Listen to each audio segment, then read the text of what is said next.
नमस्कार. आज बऱ्याच दिवसांनी मी तुमच्यासाठी एक इंटरव्ह्यू घेऊन आलोय आणि तो इंटरव्ह्यू आहे डॉक्टर दीपक पवार यांचा. दीपक सर नमस्कार, खूप खूप स्वागत तुमचं माझ्या युट्यूब चॅनलमध्ये. दीपक सर हे मराठी भाषिक चळवळी करता गेले अनेक वर्ष काम करतायत. मला स्वतःला माहिती नव्हतं की ते पॉलिटिकल सायन्स डिपार्टमेंटचे मुंबई विद्यापीठामध्ये हेड आहेत. हे मला दुसऱ्या कोणाकडून तरी कळालं होतं आणि मी यांना मराठी भाषेचे प्राध्यापक म्हणूनच माझ्या डोक्यात होतं. आणि आज मी त्यांच्यासोबत ज्या विषयावर बोलणार आहे तो विषय आहे तो शिक्षक आणि पदवीधर मतदारसंघातल्या ज्या निवडणुका आहेत त्या संदर्भात. तर दीपक सर, ह्या ज्या बेसिक गोष्टी आहेत की शिक्षक आणि पदवीधरसाठी म्हणजे आपल्याकडे 78 उमेदवार ओव्हरऑल असतात विधान परिषदेमध्ये, त्यातले 1/3 वगैरे वगैरे रिटायर होत असतात आणि अशा सगळ्या ह्या ज्या टेक्निकल गोष्टी आहेत त्याच्यावरती अनेकांनी व्हिडिओ बनवले. पण मला सांगा, शिक्षकांचे आणि पदवीधरांचे जे मुद्दे ते लावून धरणारे कोणते उमेदवार गेल्या 20-30 वर्षामध्ये किंवा 10 वर्षामध्ये आपण पकडून चालूया, एवढ्या कालावधीमध्ये शिक्षकांचे आणि पदवीधरांचे प्रश्न लावून धरणारे उमेदवार कोण आहेत, तुम्हाला काय वाटतं? एक म्हणजे शिक्षकांचे पदवीधरांचे प्रश्न ज्यांनी लावून धरले दीर्घकाळ, त्याच्यामध्ये प्रमोद नवलकर होते. शिवसेनेसाठी त्यांनी पदवीधरमधनं दीर्घकाळ मुंबई पदवीधरमधनं त्यांनी निवडणुका लढवल्या. संजीवनी रायकर ज्या शिक्षक परिषदेच्या वतीने शिक्षक मतदारसंघात जवळपास 3-4 टर्म निवडून गेल्या, त्यांनी सुद्धा शिक्षकांचे प्रश्न सातत्याने मांडण्याचा प्रयत्न केला. गेले 3 टर्म मुंबई शिक्षकमध्ये कपिल पाटील, म्हणजे हे कपिल पाटील वेगळे, भिवंडीचे हे कपिल हरिश्चंद्र पाटील. हे जे कपिल पाटील आहेत यांनी 3 टर्म आता मुंबई शिक्षकचं प्रतिनिधित्व केलं आणि यावेळेला ते स्वतःच्या पक्षातल्या एका उमेदवाराला, सहकार्याला त्यांनी तिकीट दिलेलं आहे. पदवीधरमध्ये दीपक सावंतांनी पण 2 टर्म शिवसेनेचं प्रतिनिधित्व केलं. विलास पोतनीसांनी मागच्या 6 वर्षांमध्ये प्रतिनिधित्व केलं. दीपक सावंतांनी त्यांच्या 2 टर्ममध्ये म्हणजे 12 वर्षांमध्ये फार काही केलं असं मला दिसलं नाही. आणि हे मला दिसण्याचं कारण म्हणजे 2018च्या पदवीधर निवडणुकीत मीच अपक्ष उमेदवार म्हणून उभा होतो. त्यामुळे जो उमेदवार ज्याच्या समोर तुम्ही उभे राहणार आहात त्याचं बरं वाईट काम काय आहे याचा अभ्यास करणं हे मी माहितीच्या अधिकारातून घेतलेल्या माहितीने केलं होतं. त्यामुळे त्या काळामध्ये दीपक सावंतांनी पदवीधरांचे प्रश्न विधिमंडळात मांडले नाहीत, जनतेच्या समोर मांडले नाहीत किंवा त्यांच्यासाठीची धोरणं बनवण्याचा प्रयत्न केला नाही, ही गोष्ट माझ्या लक्षात आलेली होती. थोडक्यामध्ये असं आहे की पदवीधर आणि शिक्षकाचे मतदारसंघ हे तुलनेनं कमालीचे मोठे मतदारसंघ आहेत. म्हणजे मुंबई शिक्षकचा मतदारसंघ यामध्ये मुंबई शहर आणि उपनगरामधल्या 36 विधानसभा मतदारसंघांमधले शिक्षक ज्यांनी नोंदणी केलेली आहे, पदवीधरमध्ये 36 विधानसभा मतदारसंघांमधले पदवीधर ज्यांनी नोंदणी केलेली आहे, अशा प्रकारचे सगळे लोक त्या यादीमध्ये असतात. आणि दरवेळेला नव्याने नोवो पद्धतीने नव्याने नोंदणी करावी लागते, कारण लोकांची शहरं बदलतात. मग ह्याच्याबद्दलही घटनेच्या पातळीवर आणि संविधानाच्या आणि न्यायालयांच्या पातळीवर वाद झालाय की जर आपण सर्वसाधारण निवडणुकांच्या मध्ये मतदार याद्या अपडेट करतो आणि म्हणजे कोण माणूस मेला आहे, कोणी स्थान बदललं आहे किंवा आणखी काय आहे हे आपण बघतो, तर या निवडणुकांच्यासाठी दरवेळेला नव्या पद्धतीनं मतदार यादी का केली पाहिजे. पण सर्वोच्च न्यायालयाचा 2015 सालचा निर्णय आहे आणि त्यानुसार ह्या याद्या नव्याने केल्या जातात. आणि मला असं वाटतं की त्यामुळे हे मतदारसंघ खूप गरजेचे एका बाजूला आणि खूप दुर्लक्षित. म्हणजे शिक्षकांच्या निवडणुकीमध्ये उमेदवार शिक्षक असावा अशी अपेक्षा नाही, पदवीधरांच्या निवडणुकीमध्ये उमेदवार पदवीधर असावा अशी अपेक्षा नाही. मग ज्या केडरसाठी तुम्ही निवडणुका घेताय, तू मगाशी म्हणालास तसं आपल्या एकूण विधान परिषदेच्या सदस्यांच्या पैकी 6 पदवीधरचे सदस्य आहेत आणि 7 शिक्षकचे सदस्य आहेत. तर या सगळ्या सदस्यांच्या निवडणुका या 6-6 वर्षांनी आपल्याकडे होतात आणि आता मुंबई आणि कोकणची अशा आपल्याकडे निवडणुका आहेत. तर हे जर तू पाहिलंस तर ज्यांचं तुम्ही प्रतिनिधित्व करताय त्या गटामधलेच तुम्ही नाही. म्हणजे मला आता दिसतं की शिवाजी नलावडे हे आता पदवीधरमध्ये उमेदवार म्हणून उभे आहेत. आता ह्यांचं सगळं आयुष्य मुंबई बँकेशी संबंधित कामामध्ये गेलं. या कामाचा आणि पदवीधरचा अर्थार्थी काही संबंध नाही, या कामाचा आणि शिक्षकचा अर्थार्थी काही संबंध नाही. थोडक्यामध्ये त्या माणसाची पार्श्वभूमी पाहण्यापेक्षा त्याची खर्च करण्याची क्षमता लक्षात घेतल्यामुळे या मतदारसंघांचं नुकसान झालंय असं मला वाटतं. दुसरा एक महत्वाचा प्रश्न मला विचारायचा आहे की हे जे निकष आहेत, म्हणजे तुम्ही पदवी झाल्यानंतर 3 वर्षांनी आपण मतदार याची नोंदणी करू शकतो, मतदानाकरता आपण नोंदणी करू शकतो आणि त्याच्यानंतर आपण मतदान करू शकतो, हा एक प्रश्न आहे. आता मला एक सांगा, दरवर्षी इथे लाखोच्या संख्येने फक्त मुंबई विद्यापीठातले विद्यार्थी आहेत जे पदवीधर होत आहेत आणि मग त्याच्यानंतर 3 वर्ष ते थांबतायत का, तर पदवीधरांचे प्रश्न मांडण्यासाठी त्यांना मतदान करायचंय. त्याच्यामुळे ते निकष कुठेतरी जाचक असं नाही वाटत तुम्हाला? नाही, मला ते निकष जाचक आहे त्याच्यापेक्षा सुद्धा मला असं वाटतं की समजा मुंबई विद्यापीठामध्ये दरवर्षी 50,000 लोक, 1,00,000 लोक पदवीधर होत आहेत, तर या माणसांचा एक डेटा हा मुंबई विद्यापीठाकडे आहे, पुणे विद्यापीठाचा पुणे विद्यापीठाकडे आहे, महाराष्ट्रातल्या सर्व कृषी आणि अकृषी विद्यापीठांचा डेटा जर त्या विद्यापीठांकडे आहे, तर महाराष्ट्र राज्याच्या मुख्य निवडणूक अधिकाऱ्याकडे हा सगळा डेटा आहे तसा ट्रान्सफर व्हायला काय प्रॉब्लेम आहे? म्हणजे जेव्हा तो माणूस डिग्री घेतो आहे, ती डिग्री घेताना त्या विद्यापीठामध्येच त्या माणसाला जर स्वतःचा फॉर्म ऑफलाईन किंवा ऑनलाईन पद्धतीने भरता आला आणि विद्यापीठांवर ही जबाबदारी टाकता आली की तुमच्या विद्यापीठामधनं पदवीधर होणारा जो मनुष्य आहे तो पदवीधरचा आणि शिक्षकचा मतदार होईल हे तुम्ही एन्श्युअर करा, तर ही काहीच जबाबदारी आपल्याकडे विद्यापीठांवर नाही. त्याच्यामुळे बरेचदा असं होतं की इतर सगळ्या निवडणुकांमध्ये तुला मतदान 40%, 45%, 50% असं झालेलं दिसतं आणि त्याला आपण कमी मतदान म्हणतो. तू जर शिक्षक मतदारसंघाचं आपल्याकडे एकूण मतदारांची संख्या बघितलीस आणि प्रत्यक्षातलं मतदान जर तू पाहिलंस तर 3 ते 4 हजाराच्या वर शिक्षकांचं मतदान जात नाही. म्हणजे मागच्या वेळेला मला वाटतं कपिल पाटलांचा विजय हा 3.5 ते 4.5 हजार मतं मिळून झालेला आहे. एवढ्या मतांनी तर आपल्याकडे नगरसेवक पण निवडून येत नाही. तर हा जो प्रॉब्लेम आहे की मतदारांची संख्या कमी, त्या मतदारांच्या संख्येमधली प्रत्यक्षात नोंदणी केलेली माणसं कमी, त्यातली प्रत्यक्षात लोकांनी मोटिवेट केलेली माणसं. कारण जेव्हा सार्वत्रिक निवडणुका होतात किंवा ती पोट निवडणूक होते त्यावेळेला लोक घरटी जाऊन माणसं घेऊन येतात, कारण घरातला प्रत्येक ऍडल्ट हा मतदार आहेच. इथे असं आहे की तो पदवीधर आहे का, मग त्याने नोंदणी केली आहे का, मग तो तिथंच राहतोय का, एवढं सगळं बघून म्हणजे जसं लोक रिक्षात घालून टॅक्सीत घालून मतदाराला आणतात तेवढ्या सहजगत्या राजकीय पक्षांना हे करता येत नाही. तर शिवसेना पक्षामध्ये आतापर्यंत ही रचना बरी होती. आता कशी आहे मला माहिती नाही, की त्यांचा जो गटप्रमुख आहे तो त्या इमारतीमधल्या ग्रॅज्युएट लोकांच्या नोंदणीची जबाबदारी त्याच्यावर असायची. म्हणजे स्थानिक लोकाधिकार समिती ही जी शिवसेनेची अतिशय प्रभावी अशी शाखा होती, त्यांच्या जीवावर शिवसेनेनं पदवीधरच्या निवडणुका लढवलेल्या आहेत. आणि त्यामुळे जी निवडणूक मी लढवली त्या निवडणुकीत सुद्धा विलास पोतनेसांना 16,500 मतं आहेत. ही 16,500 मतं पोतनेसांना नाहीये, ही 16,500 मतं शिवसेना नावाच्या ब्रँडला आहे. बरोबर. आता त्यांनी त्याच्यात विलास पोतनेसांपेक्षा जास्त कॉम्पिटंट माणूस शिवसेनेनं दिलाय, अनिल परबांसारखा माणूस, ज्यांची विधान परिषदेची टर्म संपते.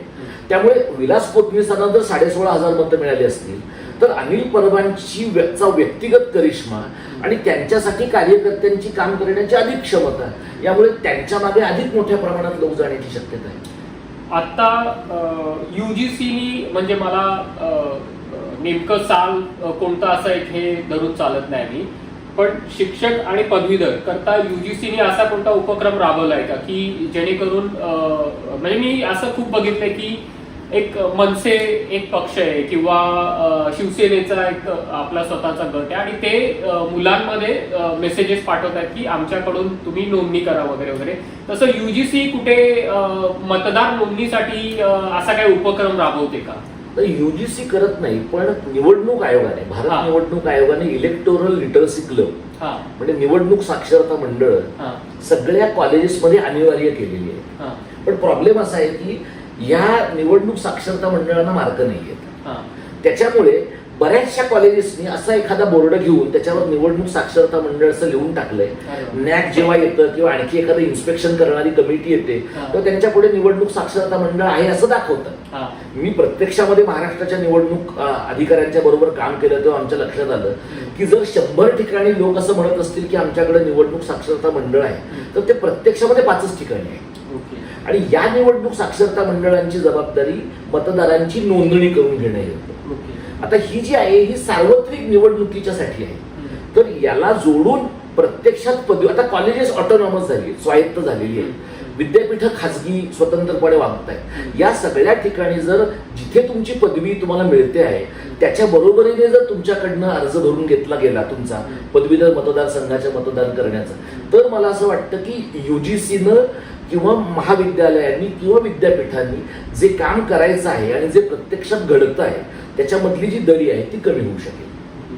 दुसरं मला एक म्हणजे अगदी ह्या सगळ्या तांत्रिक बाबी झाल्या. आता ह्याच्या व्यतिरिक्त एकदम ग्राउंड लेवलचा जर प्रश्न विचारायचा तर आता दीपक केसरकरांनी DED आणि BEd झालेली जी मुलं होती किंवा जे उमेदवार होते, मुलं म्हणण्यापेक्षा शिक्षक, ओव्हरऑल शिक्षक, फक्त मुलं असं हे नाही, मुली किंवा अजून जे काही जेंडर्स असतील ते, त्यांची भरती जी आहे ती कॉन्ट्रॅक्टवरती केली होती, भरती स्थगित केली होती मला वाटतं. आणि जे निवृत्त शिक्षक आहेत त्यांनी नियुक्ती केली होती, काहीतरी 9 ते 13 हजारा दरम्यान त्यांना वेतन मिळणार होतं. तर याच्यानी म्हणजे ह्या निर्णयामुळे त्यांच्या किंवा ह्या प्रस्तावामुळे आपण म्हणूया, जी नवीन पिढी आहे, ज्यांना नव्याने शिक्षक व्हायचं, जे नव्या दर्जाचे शिक्षक आहेत, ज्यांना टेक्नॉलॉजी कळते, जे टेक्नॉलॉजीचा वापर करून नवीन पिढीला शिक्षण देऊ शकतात, अशा लोकांना जॉब मिळणं, म्हणजे त्यांचे जॉब हे या सरकारी निर्णयामुळे खाण्यात आले. आणि त्याचा तो प्रश्न घेऊन आत्ताच्या या निवडणुकीमध्ये कोणता उमेदवार उभा आहे का? आत्ताच्या निवडणुकीचं जर तू वैशिष्ट्य पाहिलं असतं, तर मला वाटतं 26 का 27 निवडणूक आहे. इतकी निवडणूक जवळ येऊन सुद्धा कुठल्याही या उमेदवाराने जाहीर केलेला जाहीरनामा, संकल्पनामा, वचननामा, जे काही त्यांनी त्याला नाव दिलं असेल, त्याच्यावरची कोणतीही चर्चा तुला कुठल्याही वृत्तवाहिनीवर झालेली दिसणार नाही. म्हणजे मी ज्या वेळेला ती निवडणूक लढवली त्यावेळेला सुद्धा माझं चळवळीतलं कार्यकर्ता म्हणून जे काही गुडविल होतं ते वापरून मला काही टेलिव्हिजन चॅनल्सवर बोलावलं गेलं, माझं म्हणणं मांडलं गेलं. पण ते अपक्ष उमेदवाराला त्याचं म्हणणं मांडायला मिळणं ही तर अशक्य कोटीतली गोष्ट आहे. राजकीय पक्षाच्या लोकांना सुद्धा समोर बसवून चर्चा आपल्याकडे घडवली जात नाही, कारण राजकीय पक्षांना ही चर्चा महत्वाची वाटत नाही. आणि टेलिव्हिजन मधल्या मंडळींना हे काय 2, 4, 6 लोक आले गेल्यामुळे सरकार काही पडत नाही, त्यांचा तो प्रांत आहे, मग त्यांनाही अभ्यास करावा लागेल. आता केसरकरांचा जो तू उल्लेख केलास, मुळात ज्यांनी कुणी केसरकरांना मराठी भाषा विभाग आणि शालेय शिक्षण हे 2 विभाग द्यावे असा विचार केला असेल त्यांचा सत्कार करण्याची गरज आहे. याचं कारण यांचा या दोन्ही विभागांची अर्थात काही संबंध नाही. तू जो उल्लेख केलास की निवृत्त झालेल्या लोकांना पुन्हा नोकऱ्या देणं, आणखी एक भयंकर गोष्ट ते आता करतायत, ते म्हणजे सरकारी कर्मचाऱ्यांचं निवृत्तीचं वय 58चं ते 60 करतायत. अशी सध्या सरकार त्याला सकारात्मक आहे अशी चर्चा आहे. एकदा तुम्ही ते सरकारी कर्मचाऱ्यांचं केलं की शाळांमधल्या आणि ज्युनियर कॉलेजच्या शिक्षकांचं तुम्हाला करावंच लागेल. आणि जर तुम्ही तसं केलं तर आत्ताच मुळामध्ये शिक्षण सेवक म्हणून मुलांना 10,000च्या वर पैसे मिळत नाहीत. अगदी मिळाले तर ते 3,500 ते 8,000 याच रेंजमध्ये. पण अगदी एखादा संस्था चालक उदार आहे असं तू म्हणालास तर एवढे पैसे त्यांना मिळतील. त्यामुळे एकतर निवृत्तीचं वय वाढवणं हा मूर्खपणा आहे. आणि निवृत्त झालेल्या लोकांना ते पुन्हा 10 ते 15 हजारावर नेमणं म्हणजे लष्करातनं जी माणसं निवृत्त होतात किंवा इतर ठिकाणी शॉर्ट सर्व्हिसेस कमिशन मधनं जी माणसं निवृत्त होतात ती सिक्युरिटी गार्ड म्हणून काम करतात बघ, त्या प्रकारचं काम शिक्षकांना करायला लावण्यासारखं आहे. याचं कारण असं आहे की त्यांची साठी आली आहे. त्यांचा जो काही उत्साहाचा कालावधी त्यांच्या आयुष्यातला होता शिकण्याचा, नवं काही करण्याचा, तो सगळा कालावधी संपलेला आहे. याच्या उलट ज्यांचा तो उल्लेख केलास, जी तरुण मुलं जी टेक्नो सॅव्ही आहे, ज्यांना PPT कशी करायची माहिती आहे, ज्यांना ग्राफिक्स कसं करायचं माहिती आहे, ज्यांना YouTube कसं वापरायचं माहिती आहे, ती सगळी जी मुलं आहेत आणि ज्या मुलांचा या नव्या तरुण शिकणाऱ्या मुलांशी कनेक्ट होऊ शकतो, त्यांच्यापर्यंत जर ही नवीन मुलं जाऊच शकली नाही तर ही मुलं परमनंट नोकऱ्या कधी मिळवणार? परमनंट नोकऱ्या नाही मिळाल्या तर त्या मुलांची लग्न कधी होणार? ज्यांची लग्न झाली आहेत त्यांचे संसार कसे चालणार? आणि मुंबईसारख्या शहरामध्ये विकतचं तर सोडून दे, किमान नवरा बायको राहू शकतील असं भाड्याचं घर लोक कुठनं घेणार? पण एवढा विचार करणं हे गेल्या मला जो काही शिक्षक आणि पदवीधर मतदारसंघाचा महाराष्ट्रातला जी काही मला आकडेवारी आणि जे आकलन आहे माझं, हा विचार लोक करतच नाहीये. याचं कारण सगळ्या उमेदवारांची पोटं भरलेली आहेत. उमेदवारांच्या दृष्टीनं काही अडचणीचा भाग नाहीये. तरी सुदैवाने ह्या निवडणुकीमध्ये भाजपचा उमेदवार असून सुद्धा अजून त्यांनी हिंदू मुसलमान केलेलं नाही. कारण म्हणजे कदाचित मुसलमानांमधलं शिक्षणाचं प्रमाण कमी आहे आणि मुसलमान मतदार कमी दिसले असतील त्यांना, नाहीतर जसं त्यांनी आता ह्या सार्वत्रिक निवडणुकीमध्ये शिवसेना मुसलमानांमुळे निवडून आली, काँग्रेस मुसलमानांमुळे निवडून आली, असा जो प्रॉपर्टी मुसलमानांना वाटली जाणार आहे, हे उद्योग त्यांनी आताही सुरू केले असते. सुदैवाने तसं ही निवडणूक फारशी प्रचार होतातच नसल्यामुळे हे मुद्देही लोकांच्या पुढे येत नाही. दुसरी एक टूब निघाली की कोचिंग क्लासवाले त्यांचा उमेदवार या निवडणुकांमध्ये देत आहेत. मी काही रेप्युटेड पेपरमध्ये, वर्तमानपत्रांमध्ये ही बातमी वाचली आहे आणि ही बातमी वाचल्यानंतर मी थोडासा शॉक झालो होतो की कोचिंग क्लासेस जे 2 तास क्लास घेतात मुलांना शिकवणी घेणारी जी लोक आहेत ते ह्या निवडणुकीमध्ये आले. आता हे वाचून मी थोडं संभ्रमात पडलोय की ठीक आहे, ते लोकशाहीमध्ये त्यांना पण भूमिका आहे, नाही असं नाही, पण त्यांचा ह्या निवडणुकांमध्ये येण्यामागे काय, म्हणजे ह्या सगळ्या याच्याकडे त्यांच्या ह्या निवडणुकांमध्ये जो काय हे शिरकाव आहे किंवा आपण सहभाग म्हणूया, त्या सहभागाकडे तुम्ही कसं बघताय? एक कोचिंग क्लासेस वाले किंवा हे जे इंटिग्रेटेड वाले लोक आहेत सायन्सच्या बाबतीमध्ये की तुम्ही कॉलेजात जाऊ नका, तुम्ही आमच्या क्लासला या, आमचा क्लास म्हणजेच तुमचं कॉलेज आहे, तुम्ही आमच्या क्लासला बसला की तुमचा कॉलेजचा अटेंडन्स लागणार आणि मग तुम्ही कॉलेजमध्ये फक्त प्रॅक्टिकलला जायचं, तर ते प्रॅक्टिकल पण आम्हीच घेऊ. असं 11वी 12वी सायन्सचं झालेलं तुला दिसतं, असंच तुला कॉमर्सचं पण झालेलं दिसतं. आर्ट्सचं सुदैवाने का झालं नाहीये, कारण आर्ट्स बद्दल फार कोणाला विश्वासच नाही की इथे जाऊन काही कोणाचं भलं होऊ शकेल असं. तर हे जे कोचिंग क्लासवाले हे कोण कोण लोक आहेत, हे 11वी 12वी पासून TY पर्यंत शिकवणारे लोक आहेत. दुसरे हे UPSC MPSC वाले लोक आहेत ज्यांची दुकानं तुला पुण्यामध्ये सगळीकडे पडलेली तुला दिसतील. मी पदवीधरची निवडणूक लढवून जेव्हा पडलो तेव्हा माझे व्हिडिओ जे सगळीकडे प्रसिद्ध झाले होते त्याचा मला झालेला एक तोटा म्हणजे मराठवाड्यातल्या एका तू म्हणतोस त्या प्रकारच्या माणसाने मला संपर्क साधला आणि त्याने माझं खूप प्रचंड कौतुक केलं की तुमच्यासारखा मोठा माणूस मला भेटला वगैरे. तर आता आपल्याला एवढं कळतं की यातलं काय खरं आहे आणि काय खोटं आहे. तर तो म्हणला की माझ्या बायकोला पदवीधरला उभं राहायचंय. तर म्हटलं मग ठीक आहे, पण मग तुमच्या मिसेस का बोलत नाही, मग तुमचं काम काय आहे? तो म्हणला सर माझे क्लासेस आहे, माझ्या क्लासेसमध्ये मी मुलांना टार्गेटच दिलंय की एवढी एवढी नोंदणी करायची आणि एवढ्या एवढ्या जिल्ह्यांमध्ये एवढ्या एवढ्या तालुक्यांमध्ये या प्रकारची नोंदणी मी करून घेणार आहे आणि मग एकतर मी उभा राहणार किंवा माझी मिसेस उभी राहणार. म्हणजे त्या माणसाला खर्चाची काही पर्वा नव्हती, कारण पैसे त्याच्याकडे पैशाची काही पर्वा नव्हती. त्याला रेडीमेड त्याच्याकडे वोट बँक आहे, कारण ती पोरं त्याच्याकडे शिकत आहेत आणि त्याला उमेदवार रेडीमेड घरातला आहे. म्हणजे ज्याला आपण आता गावांमध्ये सरपंच पती असं लोक उपरोधाने म्हणत होते तसं तर हे आमदार पती प्रकरण झालं असतं. सुदैवाने तो बहुतेक उभा राहिला नाही, त्याला कुणी पक्षाने कॉन्फिडन्स तेवढा दिला नसेल.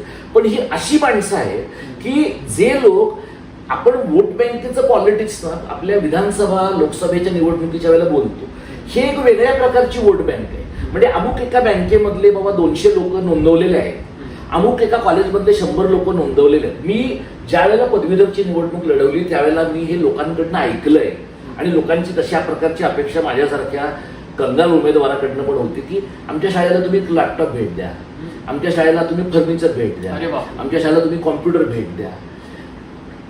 एका टप्प्याला सगळ्या सर्व प्रकार.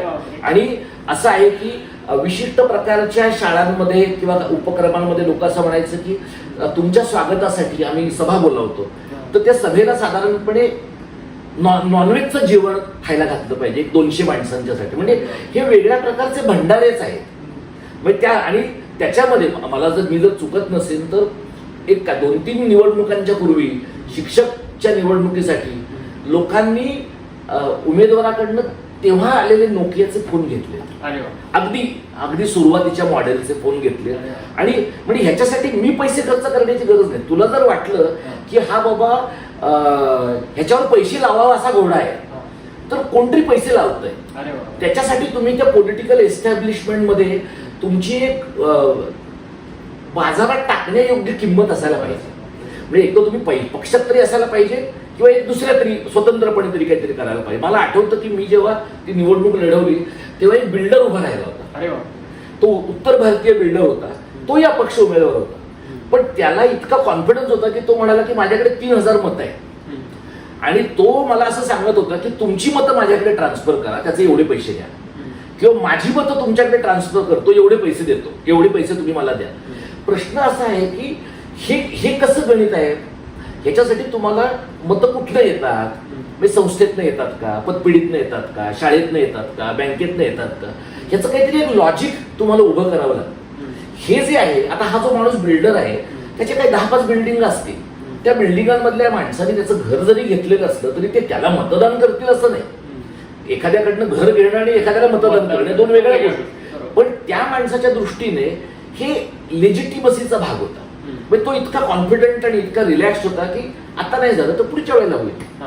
तर हे जे आहे ना की बरेच लोक आता नगरसेवक होण्यापासून ते खासदारकीच्या रेंजमध्ये प्रत्येक टप्प्याला प्रयत्न करत राहतात.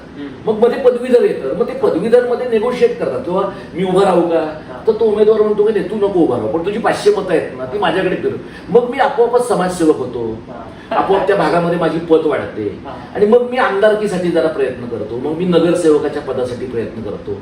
मग तो मतदारसंघ जर बायकांसाठी राखीव झाला तर तो माणूस त्याच्या बायकोसाठी प्रयत्न करतो, बहिणीसाठी प्रयत्न. तर हे जे आहे ना हे मेरिट पेक्षा सुद्धा साट्या लोट्याचं राजकारण आहे. म्हणजे तू ठाण्यामध्ये जर बघितलंस म्हणजे कोकणामध्ये तर निरंजन डावखरेचं तुम्हाला काम काय आहे?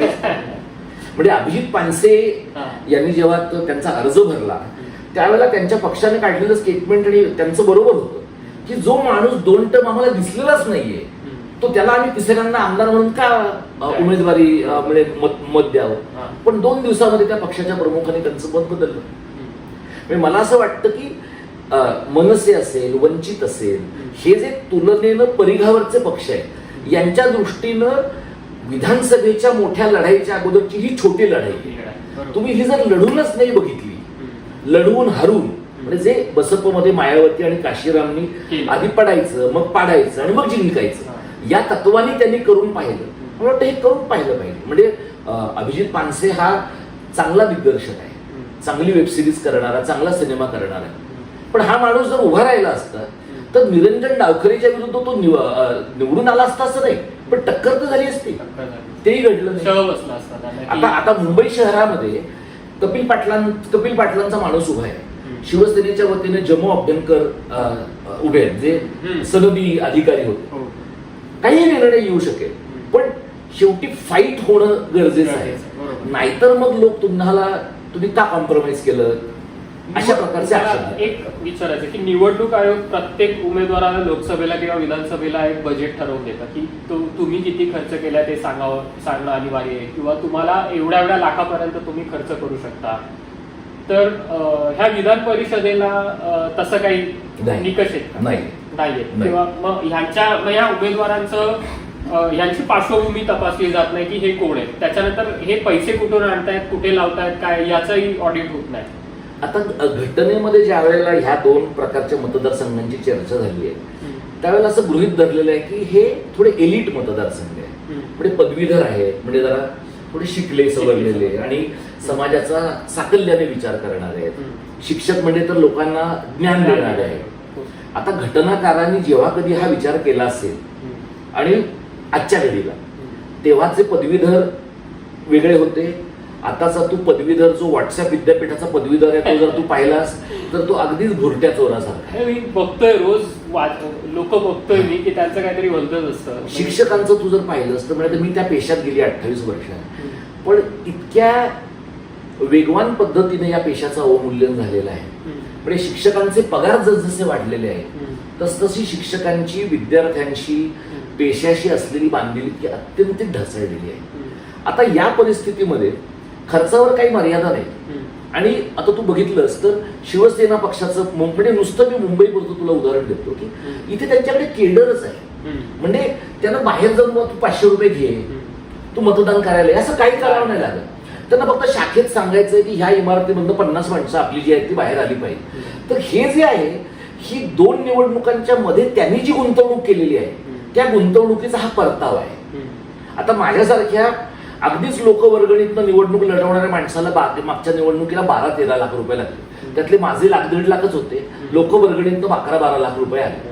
पण आता हे असं आहे की लोक दरवेळेला मला का पैसे द्यायचे. एकदा लोकांनी पैसे देऊन बघितले, जगभर तो निकाल जाहीर झाला किंवा आपण पैसे दिलेल्या माणसाला 350 मतं मिळाली, लोक काय विचार करतील की हेच पैसे एखाद्या जिंकणाऱ्या घोड्याला लावता येतील की नाही.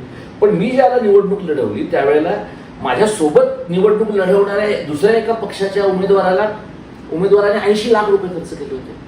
आणखी एका अमराठी उमेदवाराने निवडणुकीमध्ये काही कोटी रुपये खर्च केले होते आणि त्यामुळे मतं न मिळाल्यामुळे पराभव जसजसा जवळ यायला लागला तसतसा तो माणूस त्या गुजराती उमेदवाराला आपण खर्च केलेला पैसा आणि आपल्याला मिळणारी मतं ह्याच्यामुळे तो बेचैन झाला आणि तर स्वाभाविक आहे. त्याच्या जागी म्हणजे आपल्यासारखा माणूस असता तर त्याने हायच खाल्ली असती. पण काही कोटी रुपये लोक खर्च करत आहेत. आता ह्याच्यावर बंधनं का नाही आहेत? कारण हे पैसे तुमचे दिसत नाहीत. म्हणजे हे विविध मार्गांनी, आता एखाद्या तुम्ही शाळेला कुठल्या तरी वेगळ्याच वेळेला काहीतरी कॉम्प्युटर भेट दिलाय, कोणाला फर्निचर भेट दिलंय, कोणाकडे टॉयलेट्स बनवून दिली आहेत, तर हे खर्च तुमचे दिसत नाही. त्यामुळे निवडणुकीच्या काळामध्ये घडलेला जो खर्च आहे, जसं सार्वत्रिक निवडणुकांच्या वेळेला कसे ऑब्झर्व्हर फिरत राहतात की तुम्ही 10 वाजता भाषण बंद केलं पाहिजे, तुमच्या भाषणामधनं तुम्ही काय प्रकारची आवाहनं करता त्याच्यावर ते नोंदी ठेवतात. तर आता ही निवडणूक तू जर पाहिलीस तर एवढं आक्षेपार्ह लोक बोललेले आहेत, सत्तेतलेच लोक बोलले आहेत आणि निवडणूक आयोग पूर्णतः झोपी गेलेला आहे. त्या हवाली शब्दावरती आक्षेप घेतला होता आणि राम मंदिराचं भांडवल करत होते निवडणुकांमध्ये, ते त्यांना दिसलं. त्यामुळे आक्षेपार्ह भाषा कोण वापरतं याच्याबद्दलच खरा प्रश्न आहे की आक्षेपार्ह भाषा तुमच्यावर ज्यांचा वचक आहे त्यांनी वापरली तर तुम्ही दुर्लक्ष करता आणि बाकीच्या सर्वसामान्य माणसांनी वापरल्यावर तुम्ही दंडुका उभारता. ह्या ज्या निवडणुका आहेत त्या निवडणुका इतक्या अनुल्लेखाने मारल्या जाणाऱ्या निवडणुका आहेत की या निवडणुकांमध्ये आता दर कॅन्डिडेट मागे मला असं वाटतं की 1 ते 1.5 कोटी रुपये सहज खर्च होत असतात. पण हे तुम्हाला सिद्धच नाही करता येणार. याचं कारण असं आहे की मुंबईतल्या 36 मतदारसंघांमध्ये मुंबईमध्ये 228 नगरसेवकांचे वॉर्ड आहेत. म्हणजे एखाद्या माणसाने 228 ठिकाणी बूथ आहेत आपले असं धरून, कारण बूथ कमी असणार आहेत पदवीधरचे, काय प्रत्येक गल्लीत किंवा प्रत्येक नाक्यावर पदवीधरचा आणि शिक्षकचा बूथ असणार नाही. तर हे जे 228 जरी बूथ धरले ना, या 228 बूथवर तुमची माणसं थांबण्यासाठी तुम्हाला दिवसाला जो पैसा खर्च करावा लागणार आहे तोच काही लाखांमध्ये आहे. एवढी माणसं तुम्ही कुठून आणणार? आणि अनेक पक्षांमध्ये अशी माणसं तुम्हाला भाड्याने मिळतात. तू 500 रुपये दिलं की तो माणूस पोलिंग एजंट असतो, तुझा बूथवरचा एजंट असतो. 500 रुपये दिल्यानंतर तुमच्या मोर्चा आणि ह्या ज्या 2 निवडणुका आहेत ह्याच्यामध्ये काय तुम्हाला सभा नाही, भाषण नाही. तुम्ही शाळेमध्ये जा, सभा घ्या, एखाद्या ठिकाणी जाऊन क्रीडा मंडळाची सभा घ्या, पण असं जाहीर सभा घेऊन हजारो लोकांना तुम्ही मार्गदर्शन करताय, उद्देशून बोलताय, असं काहीच नाही. दुसरं एक मला विचारायचंय की आपण सर्वसामान्यपणे विधानसभा किंवा लोकसभेच्या निवडणुकीला जाहीरनामे बघतो. तर आता शिक्षक आणि पदवीधर हा एक स्पेसिफिक गट आहे आणि त्या गटाला घेऊन हे उमेदवार काही जाहीरनामे काढतात का, किंवा आतापर्यंत असा म्हणजे कोणता उमेदवार आहे की ज्यांनी काढलेल्या जाहीरनाम्यामध्ये शिक्षकांचे आणि पदवीधरांचे प्रश्न लावून धरलेले आहेत, असं तुम्ही बघितलंय का? आता मी ह्या वेळेला जम्मू अभ्यंतरांचा जे काही जाहीरनामा आहे तो पाहिलाय. मी तो जाहीरनामा पाहिला नाही, पण ज्याच्याबद्दलची बातमी मी वाचली आहे तो ह्यांचा अनिल परबांचा याला पाहिलाय. त्यानंतर कपिल पाटलांनी त्यांच्या उमेदवाराचं पण शिक्षकाचे प्रश्न ते कसे लावून धरणार आहे त्याच्याबद्दलचे काही मुद्दे मांडले. तर हे साधारणपणे आता काही संकल्पपत्र, वचननामा, मला वाटतं निरंजन डावखरेंचं पण असं काहीतरी एक जाहीरनामा देवेंद्र फडणवीस आणि इतर मंडळींनी प्रसिद्ध केलं. तर हे असं आहे ना की जाहीरनामे तुम्हाला कस्टमाइज पद्धतीने बनवून मिळतात. म्हणजे माझं असं म्हणणं नाही की त्या पक्षांमध्ये असा विचार करणारी माणसं नसते, पण जाहीरनाम्याची एक फुलोरा असलेली भाषा, आता म्हणजे भाजपला कसा लागेल, शिवसेनेला कसा लागेल, राष्ट्रवादीला कसा लागेल, तर अशा प्रकारचे जाहीरनामे तुम्हाला मिळू शकतात. आणि ह्याच्यात असं आहे की जर पदवीधरचा आणि शिक्षकचा माझा उमेदवारच माझ्या लक्षात राहणार नसेल तर त्याने दिलेली आश्वासनं माझ्या लक्षात राहण्याची काहीच शक्यता नाही. आता निवडणुका झाल्या आपल्याकडे, त्या निवडणुकांमध्ये मवियाचा काहीतरी एक जाहीरनामा होता, मवियाच्या घटक पक्षांचा होता, महायुतीचा होता, महायुतीच्या घटक पक्षांचा होता. म्हणजे उद्या समजा हे विधिमंडळात किंवा संसदेत काही बोलले नाही तर आपण म्हणू शकतो किंवा हे तुम्ही तेव्हा म्हणाला होता आता तुम्ही करत नाही आहात. यांचं असं आहे की हे एका फ्लायरच्या स्वरूपातलं आहे. म्हणजे लोकांचं जे मतदान आहे ते बाबा पदवीधरांना नोकऱ्या मिळवून देईन किंवा पदवीधरांना बेरोजगार भत्ता मिळवून देईन किंवा BEd करून नोकऱ्या नसलेल्या लोकांपैकी किमान 10% लोकांना नोकऱ्या मिळतील असं मी प्रयत्न करेन. असं काही रिअलिस्टिक वास्तववादी असं काही कोणी म्हणतच नाही. आणि जो मतदार आहे ना, तो मतदार कसा आहे, त्याला कोणीतरी धरून येते त्याचं शर्ट, म्हणून तो मतदान करतो. म्हणजे शिक्षक संघटनांचे लोक हे शिक्षक संघटनेच्या माणसाला घेऊन जातात. म्हणजे अनेक ठिकाणी तू हे जाहीरपणे कोणी मान्य करणार नाही, बसेस भरभरून लोक मतदानासाठी घेऊन जातात. म्हणजे जसं सार्वत्रिक निवडणुकीत लोक त्या चाळीतली माणसं रिक्षात भरून येतात आणि ते रिक्षावाले पण इतके चतुर असतात की नेऊन सोडतात पण येताना आणतातच असं नाही. तसं हे बसेस ते भरून येतात. एकेका शाळेची बस असते, एकेका भागाची बस असते. हे सगळं लोकांच्या एवढ्याच अपेक्षा आहे. म्हणजे मी जेव्हा पदवीधरची निवडणूक लढवली आणि उमेदवार म्हणून मी सगळ्या बूथवर फिरत होतो, तेव्हा मला असं दिसलं की लांबच्या लांब रांगा लागलेल्या आहेत लोकांनी. ते सगळे शिवसेनेचे एकदम ठाशीव मतदार सगळे होते. पण त्यांचं काही म्हणणं नव्हतं, त्यांचं विलास पोतनीसांना काही म्हणणं नव्हतं, त्यांच्या पक्षाला काही म्हणणं नव्हतं की आपली एक आयडिओलॉजिकल बांधिलकी आहे ना.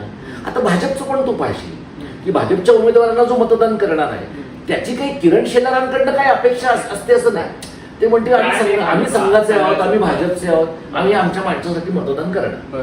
तर हा जो मतदार आहे ना, ह्या मतदाराची अशी काही खास मागणीच नाहीये. जर मागणी नसेल तर तुमचा उमेदवार तुम्हाला पुरवठा काय करणार. त्यामुळे बरेचदा विधिमंडळात पण ह्याबद्दल बोललं गेलेलं आहे की शिक्षक आमदार हा शिक्षकांचा आमदार, म्हणजे शिक्षणाचा आमदार राहत नाही, तो फक्त शिक्षकांचाच आमदार होतो. म्हणजे शिक्षकांची पेन्शन, शिक्षकांची पगारवाढ, शिक्षकांच्या बदल्या, तांत्रिक गोष्टी एवढ्यांवरच बोलतात. तुम्ही मला सांगितलं की तुम्ही 28 वर्ष शिक्षण क्षेत्रात काम करताय. मग तुम्हाला असा कोणता महत्वाचा मुद्दा वाटतोय आजच्या घडीला की ज्याच्याकडे लक्ष केंद्र आणि राज्य सरकार देत नाही आणि त्याच्यामुळे शिक्षणाच्या धोरणाचं बरंचसं नुकसान होत आहे? एक महत्वाची गोष्ट मला जी जाणवते ती म्हणजे ज्या मोठ्या प्रमाणात शिकून माणसं बेकार राहत आहेत आणि आपल्याला असं वाटतं की स्किल यायला पाहिजे, स्किल यायला पाहिजे, त्याच्याबद्दल माझं काही म्हणणं नाही. पण स्किल येण्याबरोबर तुमच्याकडे ओरिजिनल उपजत अशा प्रकारचं काहीतरी गुणवत्ता पण पाहिजे.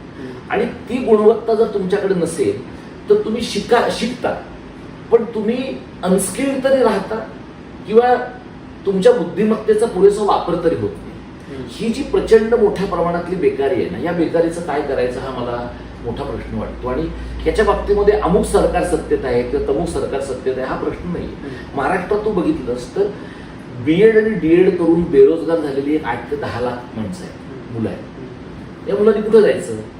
आता या लोकांनी, यातल्या बऱ्याच लोकांनी, सगळ्यांनी असं नाही आणि जाहीरपणे तर कोणीच मान्य करणार नाही की यातल्या बऱ्याच लोकांनी BEd कॉलेजेसमध्ये प्रवेश घेण्यासाठी 5 ते 10 लाख रुपये दिलेले आहेत. नोकऱ्यांसाठी त्यातल्या अनेक लोकांनी नोकऱ्यांसाठी दिलेले आहेत.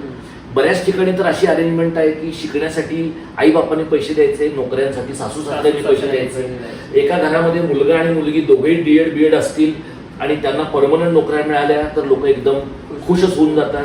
पण अगदी कॉन्ट्रॅक्च्युअल मिळाल्या तरी लोकांना जरा बरं वाटतं. प्राध्यापकांच्या नोकऱ्यांचा दर हे काय, आता हे तुम्ही तू म्हणशील हे कसं काय सिद्ध करणार तुम्ही? हे बाहेर जगभर तुम्ही बोलताना ऐकता तुम्हाला कळतं. ओपन सिक्रेट आहे की महाराष्ट्राच्या अनेक भागांमध्ये 50 लाखाच्या वरचा दर आहे. आणि इतकी फुलप्रूफ व्यवस्था लोकांनी केली आहे की एखाद्या माणसाने एखाद्या ठिकाणी अर्ज केला की त्याला जी काही रक्कम द्यायची आहे ती देणारी एखादी पतपेढी आहे, एखादी सोसायटी आहे. ते पैसे परस्पर त्या संस्थेला जातात आणि मग त्या माणसाच्या पगारातनं तो हप्ता कट होतो.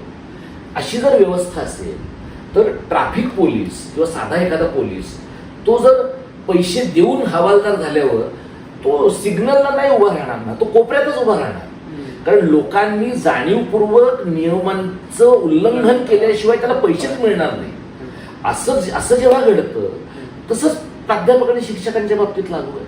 कशी तुम्ही अपेक्षा बाळगणार की त्यांनी 8 तास काम करावं, नवं वाचावं? ज्या मुलाला किंवा मुलीला 250 रुपये तुम्ही क्लॉकवर बेसिसवर देता, 500 रुपये देता.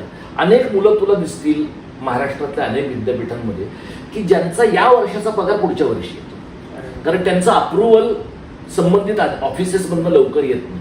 माणसाने कसं जगणार मला तू सांग? लोकांचे म्हातारे आई वडील असू शकतात, घरात भावंड असू शकतात, कुणी अपंग असू शकतं, कुणी आजारी असू शकतं, तुमच्या घरामधल्या इतर जबाबदाऱ्या असतील.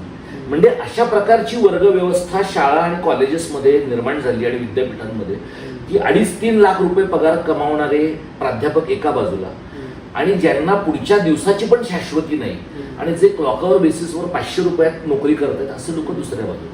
ही वर्ण व्यवस्था आहे. CHB 300 हो, आणि पदवीधर आणि शिक्षकांच्या प्रतिनिधींनी याच्याबद्दल बोललं पाहिजे. आणि ते स्वतःहून नसतील ना बोलत तर माध्यमं काय करतात मला तू सांग. ते माध्यमं त्यांच्या तोंडी परीक्षा, लेखी परीक्षा तुम्ही आमदारांच्या घेता की नाही? मग या उमेदवारांना तुम्ही का नाही विचारत तुम्ही का नाही प्रश्न? मी त्यांच्याकडे समजा उत्तरं नसतील असं काय एखादा उमेदवार उभा राहायला म्हणजे. आणि आपल्याला ही माहिती आहे की ते 78 लोकांची विधान परिषद, 288ची विधानसभा, नव्या बोलणाऱ्या माणसाला किती संधी मिळणार, तो किती धोरणात्मक, आणि तो जर विरोधातलाच माणूस असेल तर तो किती बदल. हे सगळं मला मान्य आहे. पण त्यांना तुम्ही तोंड तर उघडायला लावाल. तुम्ही त्यांना अजेंडा सेट न करायला लावताच निवडून देताय. म्हणजे जो माणूस, जी व्यक्ती, स्त्री पुरुष जी कोणी असेल, जिचा काही अजेंडाच नाहीये, तिने काही काम केलं नाही म्हणून तुम्हाला तक्रार तरी कशी करता येईल? कारण बिन अजेंड्याचाच माणूस आहे तो पक्षाचा एक निष्ठावंत शिलेदार आहे. त्याला पक्षाने सांगितलं उठ तो उभा राहिला, पक्षाने सांगितलं बस तो बसला. असेच लोक आपण निवडून देतोय. त्यामुळे शिक्षक आणि पदवीधर मतदारसंघांची जी वैचारिक स्वायत्तता आहे ती महाराष्ट्रामध्येच नव्हे तर देशामध्ये गमावली गेली. आणि त्यामुळे खूप चर्चा झाली आहे देशभरात की विधान परिषदच बंद करून टाकावी. विधान परिषद, कारण विधान परिषदेचं उद्दिष्ट काय होतं राज्यसभेसारखं की चर्चेचा दर्जा उंचावा. आता विधान परिषदेतले जर तू लोक पाहिलेस काही तर चर्चेचा दर्जा उंचावतोय का चर्चेला दर्जाच नाही हे आपल्याला कळणार नाही. अशा परिस्थितीमध्ये मग विधान परिषद बंद करून टाकावी, बरखास्त करावी असं लोक म्हणतायत. आणखी लोक म्हणतायत की पदवीधर आणि शिक्षक मतदारसंघ बरखास्त करून टाकावे आणि हवं तर म्हणजे मग सर्व प्रकारचे एंटरप्रेन्युअर्स, उद्योजक या सगळ्यांचा मिळून एक कॉमन मतदारसंघ करावा. आता ही चर्चा घटनेच्या पातळीवर कधी होईल, चर्चा संसदेच्या पातळीवर कधी होईल मला माहिती नाही. पण आता जे कोणी लोक निवडून जात आहेत त्या मंडळींनी किमान 100 गोष्टींची मोठी जंत्री देण्यापेक्षा बाबा एक काम आपण ठरवलंय आणि ते काम 6 वर्षामध्ये तडीला नेलं एवढं जरी केलं तरी पुरेसं आहे. हे जे निकष आहेत की जो विधान परिषदेचा किंवा शिक्षक आणि पदवीधरचा जो मतदार आहे तो डिग्री पासआउट झाल्याच्या 3 वर्षानंतर त्यांनी मतदानाची नोंदणी करावी वगैरे, हे जे निकष आहेत हे निकष तुम्हाला जाचक वाटत नाहीत का? कारण तुमचा प्रत्यक्ष शिक्षणासोबत संबंध तुटलेला आहे. तुम्ही 3 वर्षामध्ये तुमच्या जॉबमध्ये सेटल झालेले असता आणि मग त्याच्यानंतर तुम्ही कुठेतरी मतदान करायला येतात की पदवीधरांसाठी. आणि ते पदवीधर कोण आहेत की आता पुढचे 3 वर्षानंतर जे पदवीधर होणार आहेत ते, मग हे 12वी नंतरची जी मुलं आहेत म्हणजे FY BCom किंवा FY BA पासून ते TY पर्यंतची, त्यांना या निवडणुकांमध्ये सक्रिय केलं पाहिजे असं तुम्हाला वाटत नाही का? किंवा 18 वर्ष वयाचा निकष असावा असं तुम्हाला वाटत नाही? असं आहे की आता तुम्ही पदवीधरांचा मतदारसंघ म्हटला आणि त्याचा उमेदवार पदवीधर नसला तरी तुम्हाला चालतोय. पण जर उमेदवार पदवीधर नसलेला तुम्हाला चालत असेल तर मतदाराचं तुम्ही काय करणार? कारण मतदार तुमचा पदवीधरच लागेल. आणि नको असेल तर तुम्हाला त्याच्यात घटनात्मक दुरुस्ती करणं भाग आहे. म्हणजे हा एक त्यातला अशा सकारात्मक ज्या बदलांबद्दल कोणताच पक्ष बोलताना दिसत नाही. तर याचं कारण काय माहितीये की ह्या सगळ्यासाठी एक प्रकारचं ब्रेनस्टॉर्मिंग लागतं. म्हणजे पक्षाच्या पातळीवर चर्चा लागते.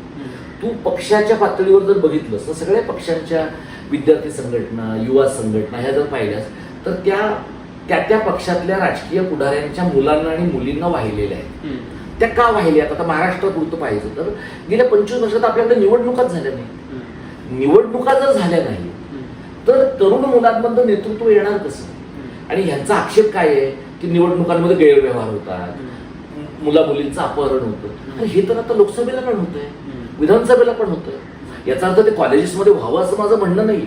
पण पॉलिटिकल प्रोसेस ची तुम्ही जर ओळखच करून दिली नाही मुलांना तर आता अनेक विद्यापीठांमध्ये पूर्णतः नर्मदेतल्या गोट्यासारखे असलेले विद्यार्थी पदवीधर होऊन बाहेर, त्याला काही पडलेलं नसतं. ती पूर्ण म्हणजे इन्स्टा जनरेशन हे मी काय म्हणूया त्याला वाईट अर्थाने म्हणत नाही, पण म्हणजे त्यांना जगाच्या प्रश्नांबद्दल कुतूहल आहे. म्हणजे गाझामध्ये काय चाललंय, इस्रायलमध्ये काय चाललंय, ऑल आयज ऑन राफा, युक्रेनमध्ये काय प्रॉब्लेम आहे. अरे पण तुमच्या एरियात काय प्रॉब्लेम आहे? म्हणजे मी असं द्वैत मागणारा नाहीये की बाबा तुम्हाला गाझाबद्दल काही वाटूच नाही. माझं असं म्हणणं की तुम्हाला ते इन्स्टावर वाचून जे वाटतंय ना ते तुम्हाला तुमच्या नगरसेवकाबद्दल पण वाटणं भाग आहे, तुमच्या आमदाराबद्दल पण वाटणं भाग आहे. तर हे जे राजकीय ओरिएंटेशन आहे, हे राजकीय ओरिएंटेशन आपल्याकडे घडत नाही. किंबहुना अशा प्रकारचा ओरिएंटेशन शून्य विद्यार्थी घडवण्याचं कारस्थान महाराष्ट्रात गेली 2 दशकं चालू. त्यामुळे निवडणुका तातडीने झाल्या पाहिजेत. काय त्याच्यामध्ये मारामाऱ्या होतील पोरांच्या, आहेत ना, विद्यापीठांच्या सुरक्षा आहेत, पोलीस आहेत, बघून घेतील ते. आणि एखादा बिहारमध्ये एखादा खून करून जेलमध्ये गेलेला माणूस तुम्हाला संसदेत गेलेला चालतो. इतकी तर आपली पोरं बकवास नाही आहे. म्हणजे काय मुलांनी आपल्या वाईट केलेलं असेल तर मुलं धनदांडगे जे आहेत ते पैसे खर्च करतील, आणखी काय थोडी राडेबाजी करतील, पण त्यांची एकदा वाफ जिरून गेली की मग तर ती मुलं शहाण्यासारखी वागतील. नाहीतर कसं होतं की सगळ्या राजकीय पक्षांच्या सगळ्या युवा संघटना या त्या नेत्यांच्या मुला मुलींना दत्तक दिल्यासारख्या आहे. मग गरिबांच्या पोराने कुठे जायचं? आता एक बातमी आहे, म्हणजे एनसीआरटीने निर्णय घेतलाय की दंगलींचा जो उल्लेख आहे तो सिलेबसमधून काढला पाहिजे. ही त्यांचा पाठीला कणा असल्या, एनसीआरटीच्या पाठीला कणा असल्याची एक म्हणजे आपण पोचपावती म्हणूया. पण हे मनुस्मृती ह्या सिलेबसमध्ये आणणं किंवा दंगलींचा उल्लेख या सगळ्या म्हणजे सिलेबसमध्ये करणं, या सगळ्या हे जे विषय हे शिक्षणाशी निगडीत आहेत म्हणून मी तुम्हाला विचारतोय. मला कुठली कॉन्ट्रोवर्सी करायची नाही. पण हे विषय आता हे मनुस्मृतीचंच बघा, म्हणजे रामदास आठवले जे स्वतः उत्सुक डॉक्टर बाबासाहेब आंबेडकरांचं नाव घेतात, ते स्वतः सत्तेत आहेत, पण त्यांनी ह्या मनुस्मृतीला विरोध केलाय की नाही मला माहिती नाही.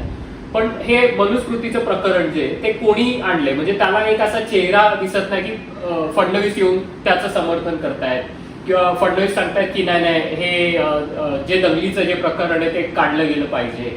तर मग हे बिहाइंड द कर्टन ह्या सगळ्या गोष्टी बरोबर आणल्या जात आहेत ह्या मुलांच्या सिलेबसमध्ये.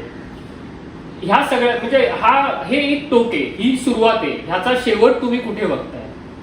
असं आहे बघ की एनसीआरटीचा जो तू उल्लेख केलास की त्यांनी हे दंगली वगैरे सगळे उल्लेख काढून टाकायचं म्हटलं, मला असं वाटतं की असा बिंडोक निर्णयच असू शकत नाही याच्यापेक्षा दुसरा. कारण दंगे झालेत, हिंदूंनी मुसलमानांवर अन्याय केलाय, मुसलमानांनी हिंदूंवर केलेला आहे, फाळणी झाली आहे देशाची, देशात आणीबाणी आलेली आहे. ह्या सगळ्या गोष्टी भारतीय इतिहासाचा भाग म्हणूनच तुम्ही शिकले पाहिजेत.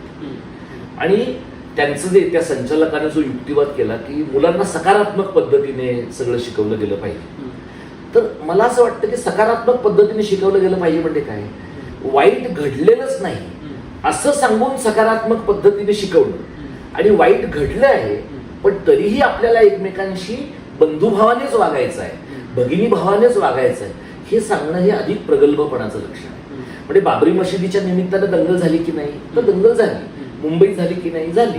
गुजरातमध्ये 2002 मध्ये ट्रेन जाळली गेली की नाही, तर जाळली गेली. दंगल झाली की नाही, तर दंगल झाली.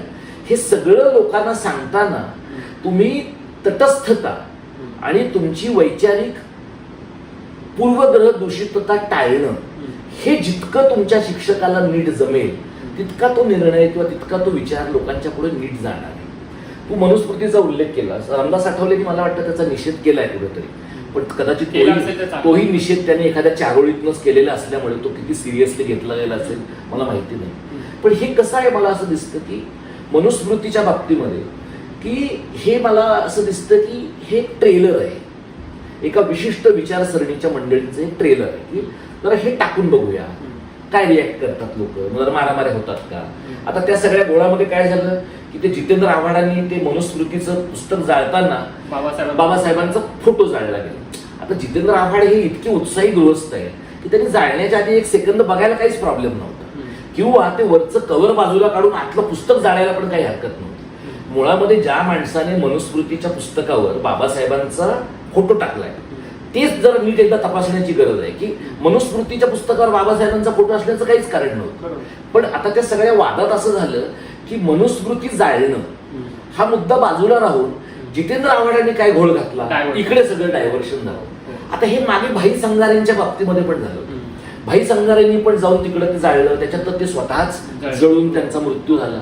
मला असं वाटतं की आपण आता मनुस्मृती एकदा बाबासाहेबांनी जाळून काय केलं पाहिजे हे सांगितलंय, त्याच्यानंतर आपण त्याच्या झेरॉक्स कॉप्या कशाला काढत बसायचं. आता आपल्याला एकदा जर कळलंय की मनुस्मृती हा प्रॉब्लेमॅटिक असा एक प्रकारचा विचार आहे, तर आपण त्या विचाराचा निषेध पुस्तक जाळण्याच्या पलीकडे जाऊन करता येणं शक्य आहे ना. म्हणजे इंटेलेक्च्युअल डोमेनमध्ये, बौद्धिक अवकाशामध्ये तुम्ही भारतीय सर्व भाषांमधनं या मनुस्मृतीच्या विचारव्यूहाचं खंडन करणं ही आपली जबाबदारी आहे. तुम्ही जाळत जर राहिलात तर 1927ला पण त्यांनी ते केलं आणि 2027ला पण तुम्ही ते केलं तर तुमचं बौद्धिक उन्नयन झालं याचा त्याचा अर्थ होत नाही. त्यामुळे मग हा जो मनुस्मृतीचा विचार आहे, मला असं दिसतं की हा मनुस्मृतीचा विचार आम्हाला 400 पार मिळाले तर आम्ही घटनेत बदल करू असं म्हणणारा विचार, या सगळ्याचं एक मोठं नॅरेटिव्ह आहे, जे परवा ते कल्याण भिवंडीमध्ये त्या टी राजाने एका भाषणामध्ये सांगितलं की, किंवा तो हेगडे, अनंतकुमार हेगडे, ज्याचं बिचाऱ्याचं खरं बोलल्यामुळे तिकीट कापलं गेलं, की तो चुकून खरं बोलला आणि त्याचं तिकीट कापलं गेलं. तर हे जे ह्या मंडळींच्या डोक्यात आहे की या देशाचं हिंदू राष्ट्र झालं पाहिजे, तर हे राष्ट्र प्राधान्याने हिंदू बहुसंख्याकांचंच आहे. जे राष्ट्र हिंदू बहुसंख्याकांचं आहे, शतकानुशतक आहे, तिथे स्वतःला हिंदूंचं म्हणणारं सरकार आल्यानंतर हिंदू धोक्यात कसा काय येऊ शकतो. हिंदू काँग्रेसच्या काळात धोक्यात यायला पाहिजे, कारण ते सेक्युलर आहे, ते लिबरांडो आहे, ते काय आणखी वेगवेगळ्या प्रकारचे देशद्रोही मुस्लिम धार्जिणे आहेत. पण जे अत्यंतिक हिंदू धार्जिणे आहेत त्यांच्या काळामध्ये हिंदू धोक्यात येतो म्हणजे काहीतरी केमिकल लोचा आहे ना. तर मला असं दिसतं की हे जे नॅरेटिव्ह आहे, ह्या नॅरेटिव्हचं उत्तर कशात आहे, तर या नॅरेटिव्हचं उत्तर ताकदीने येणाऱ्या धर्मनिरपेक्षतेमध्ये आहे. काँग्रेसच्या जुन्या धर्मनिरपेक्षतेमध्ये नाही, किंवा मुस्लिमांच्या लांगुल चालनामध्ये नाही, किंवा बाळासाहेबांच्या राजकीय हिंदुत्वात पण नाही. असलं तर प्रबोधनकारांच्या हिंदुत्वात आहे. प्रबोधनकारांचं हिंदुत्व जे त्यातल्या मराठीपणाला घासून जाणारं हिंदुत्व होतं. तर हे जे आहे हे नॅरेटिव्ह तुम्हाला बोलतच राहा. आता तू बघ की लोकसभेच्या निवडणुकीत जर हे जिंकले असते भारतीय जनता पक्षाचे लोक, तर ते असं म्हणाले नसते की आम्हाला फेक नॅरेटिव्हचा त्रास झाला. पराभव झाल्यामुळे ते आता हे नॅरेटिव्हला फेक म्हणताय. संपूर्ण निवडणुकीच्या काळामध्ये ते असं म्हणाले नाही की हे नॅरेटिव्ह फेक आहे.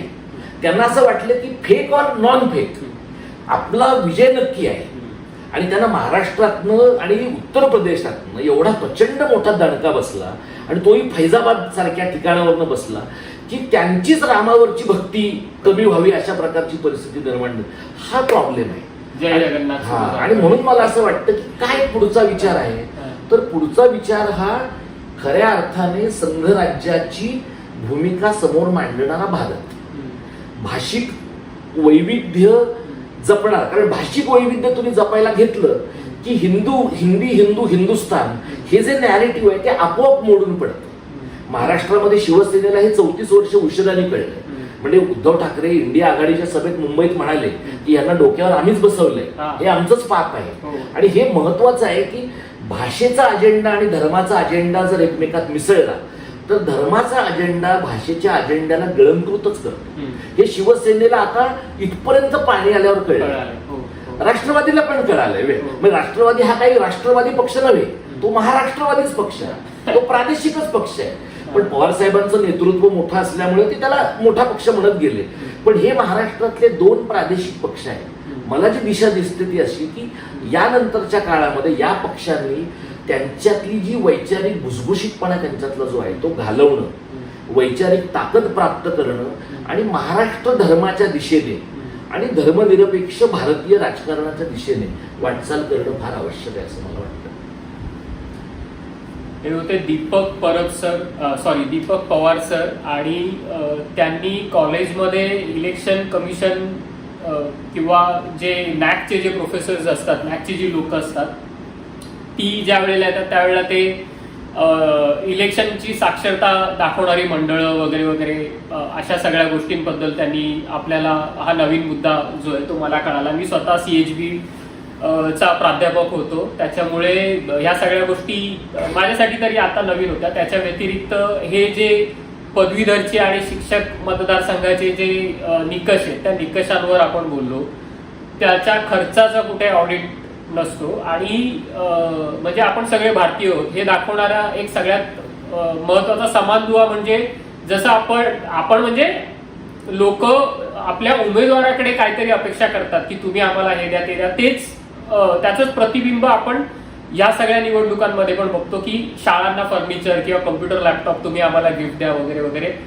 हे सगळे समान धागे आपल्या निवडणुकांमधले आपल्याला दिसत आहेत. म्हणजे निशाणी डावा अंगठा हा फक्त एका शैक्षणिक उपक्रमाबद्दल नसून तो म्हणजे त्याचा पुढचा एपिसोड जर काढायचा झाला तर ह्या निवडणुकांबद्दल किंवा ओव्हरऑल ह्या ज्या म्हणजे विधान परिषदेच्या ज्या गोष्टी आहेत त्याच्यावरती आपल्याला पुढे काढता येईल असं आहे. शिक्षकांचे मुलांच्या सिलेबसचे प्रश्न आहेत आणि मला जर शक्य असतं तर मी प्रत्येक हे जे 14 उमेदवार आहेत त्यांना किंवा 7 उमेदवारांना समोरासमोर बसवून ती चर्चा घडवून आणली असती की तुम्हाला म्हणजे तुमचं योगदान काय होतं आतापर्यंत आणि मग तुमच्या पक्षाने तुम्हाला शिक्षक किंवा पदवीधरचं तिकीट का दिलंय आणि तुमचं म्हणजे हे काय असणार आहे, म्हणजे त्यांचा अप्रोच तुमचा या सगळ्या गोष्टींकडे कसा असणार आहे. पण दुर्दैवाने असं नाही, माझ्याकडे एकच एक्सपर्ट माणूस आहे सध्या आणि तो पुरेसा आहे, तो बोलका आहे, तो त्याचा चळवळीचा अभ्यास आहे, त्याचा इतर म्हणजे ते गेली 28 वर्ष शिकवत आहेत आणि सगळं एका एपिसोडमध्ये सगळं मला जेवढं कॅच करता आलं तेवढं मी केलंय. तुम्हाला कसं वाटलं हे सगळं ते तुम्ही नक्कीच कमेंट बॉक्समध्ये कळवा. ज्या कमेंट दाखवण्यासारख्या असतील त्या राहतील, ज्या नसतील दाखवता येण्यासारख्या नसतील त्या नक्कीच डिलीट केल्या जातील, याची काळजी मी स्वतःच घेणार आहे. धन्यवाद. धन्यवाद सर.